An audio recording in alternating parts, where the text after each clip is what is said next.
चलिए, quick revision में हमारा ऑर्गेनिक का लास्ट चैप्टर है जिसका नाम है एमिन्स, अमाइंस। अमाइंस ही बोलते हैं इसको, एमिन्स ही बोलते हैं। 2026 की बोर्ड परीक्षा में केमिस्ट्री का इस चैप्टर से, ऑर्गेनिक केमिस्ट्री से टोटल 6 नंबर क्वेश्चन आ रहा है। 1 नंबर का, 2 नंबर का, 3 नंबर का। जब पढ़ते थे तो उस समय इसमें से 4 नंबर का क्वेश्चन आता था और 2 केमिकल रिएक्शन इस चैप्टर से 2+2 के फॉर्म में आता था। अब यहाँ पर जो है 1 नंबर का क्वेश्चन भी है, 2 नंबर का भी है, 3 नंबर का है। बड़ा इंटरेस्टिंग चैप्टर है, बहुत प्यारा चैप्टर है, सबसे आखिरी चैप्टर है और इस चैप्टर से बहुत प्यारा प्यारा नेमिंग रिएक्शंस बनते हैं। तो इस चैप्टर में सबसे पहले नेमिंग रिएक्शन बता देता हूँ मैं।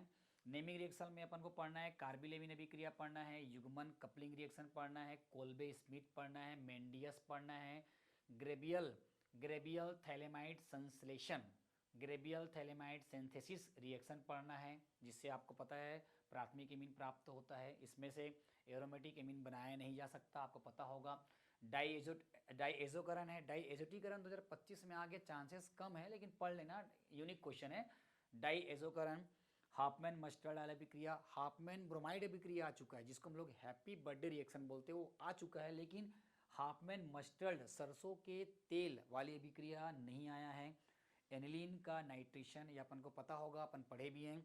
एनिलीन का नाइट्रेशन कराने से पहले उसका एसिटिलीकरण कराया जाता है। क्यों, आपको पता होगा, क्योंकि अगर डायरेक्ट हम लोग एनिलीन का ऑक्सीकरण अगर करा देंगे, ऑक्सीडेशन करा देंगे, तो एनिलीन का जो एमिनो ग्रुप है वो ऑक्सीडाइज हो सकता है। उसी ऑक्सीडाइज को रोकने के लिए सबसे पहले एसिटिल क्लोराइड CH3COCl से रिएक्शन करवाते हैं। तो वहाँ पर पहले क्या बनता है, एसिटिनलाइड बनता है। उसके बाद आगे जाके उसका आर्थो और पैरा में माइनर और मेजर प्रोडक्ट क्या होता है, फॉर्म होता है। तो इतने को कर लेंगे।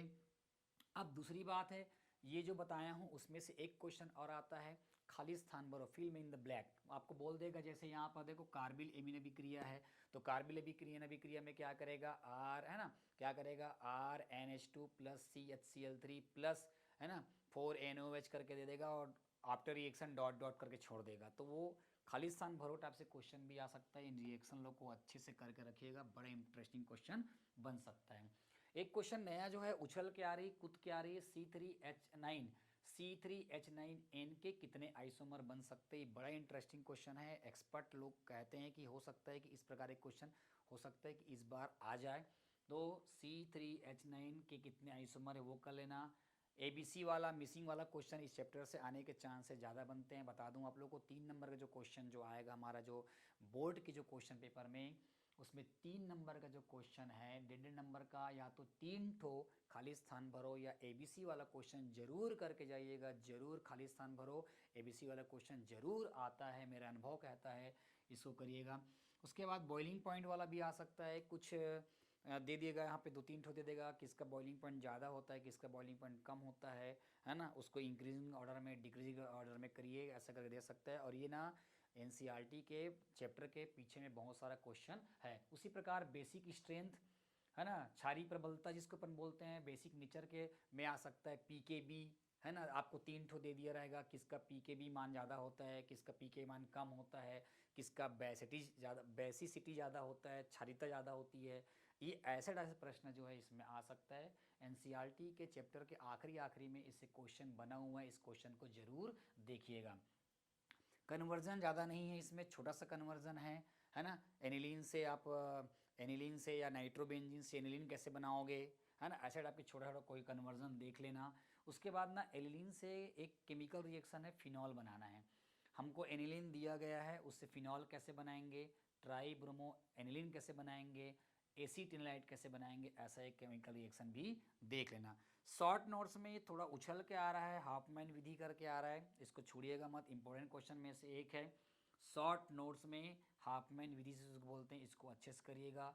अमीनो ऑफ बटन बोल सकते हैं, एसिटिलीन बोल सकते हैं, शॉर्ट नोट्स। और इसका है ना एक केमिकल रिएक्शन लिख देना।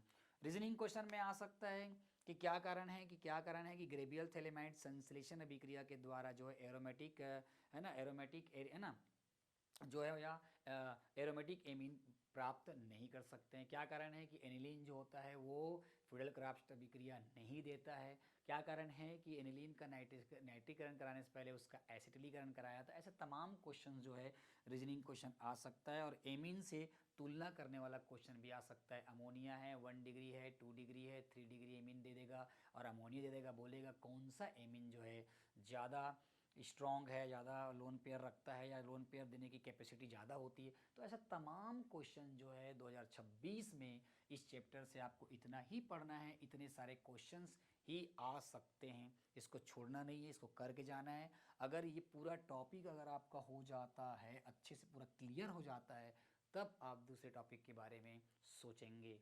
सबसे पहले इसको करेंगे और अब की बार जो है इस दिए गए टॉपिक पर वार करना है। क्यों पड़े हो चक्कर में, कोई नहीं है टक्कर में। अब की बार 90 पार 100 पार होने वाला है और केमिस्ट्री जो है आपके लिए खेल होने वाला है। ऐसा मैं मानता हूँ, ऐसा मैं समझता हूँ और ऐसा मैं महसूस करता हूँ। और लो फिर 2026 का केमिस्ट्री पेपर आपके लिए बेहतर नहीं, बेहतर से बेहतरीन होने वाला है, क्योंकि आप लोग के साथ मेरे साथ केमिस्ट्री लवर्स रहने वाला है, केमिस्ट्री लवर्स रहने वाला है। मिलते हैं आखिरी वीडियो में।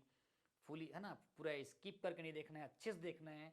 और आखिरी बायोमॉलिक्यूल्स का क्वेश्चन लेके चलते। बहुत बायो वाले बहुत ही मैथमेटिक्स वाले बच्चों को इस चैप्टर में बहुत तकलीफ होती है। वही 8-10 बच्चों का मेरे पास कॉल मैसेज आया, सर इसमें से क्या पढ़े समझ नहीं आता, क्योंकि बायो से रिलेटेड है, बायो केमिस्ट्री से रिलेटेड है ना, कीमोथेरेपी से रिलेटेड है। तो आइए उस चैप्टर के बारे में सोचते हैं, बताते हैं और केमिस्ट्री को आसान नहीं, आसान से बेहतर बनाते हैं आप और मिलके। तो मिलते हैं अगली कड़ी में, तब तक लिए खुदा हाफिज़।